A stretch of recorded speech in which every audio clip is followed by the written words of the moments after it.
कल हमने पढ़ा था rise of nationalism in India, तो आज मैं आपको बताऊंगा बंगाली नेशनलिज्म के बारे में। The spirit of nationalism manifested itself in Bengal before other parts of India, या हम ये कह सकते हैं the spirit of nationalism in Bengal was much stronger as compared to other parts of India for many decades. That's why Bengali nationalism was also considered as Indian nationalism. अब बंगाल में सबसे पहले नेशनलिज्म क्यों राइज हुआ, तो इसके पीछे जो मैन फैक्टर है वो ये है कि the British rule was established over Bengal before other parts of India through Battle of Plassey and Battle of Buxar. इसलिए जो इम्पैक्ट था ब्रिटिश रूल का वो भी मैक्सिमम हुआ बंगाल के अंदर।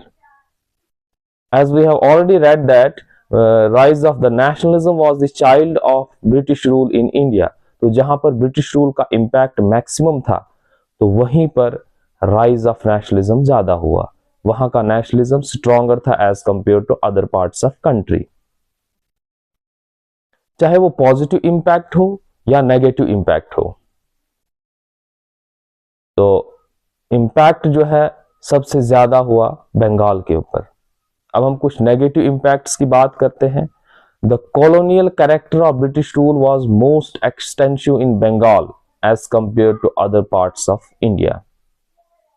The exploitation was maximum in Bengal. ये माना जाता है कि out of the total imports of English East India company from Asia 60% of it comprised of goods from Bengal.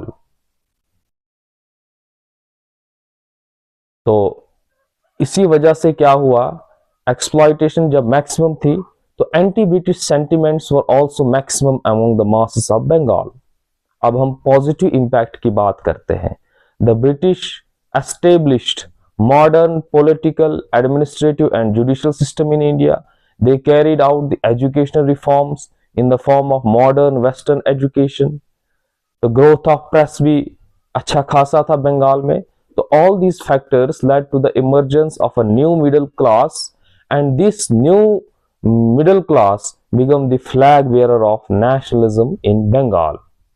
इसके अलावा और भी कुछ फैक्टर्स थे, जैसा कि the socio religious reform movement. The earliest socio religious reform movement emerged in Bengal. जैसे हम ब्रह्म समाज के एग्जाम्पल लेंगे या ईश्वर चंद्र विद्यासागर के एग्जाम्पल लेंगे, who was a driving force behind Hindu window remarriage act of 1856, और वो भी बंगाल से बिलोंग करते थे। तो all these factors were responsible for the rise of nationalism in Bengal before other parts of country. या हम ये कह सकते हैं कि the Bengali nationalism was much stronger as compared to other parts of the country because the impact of British rule in Bengal was maximum.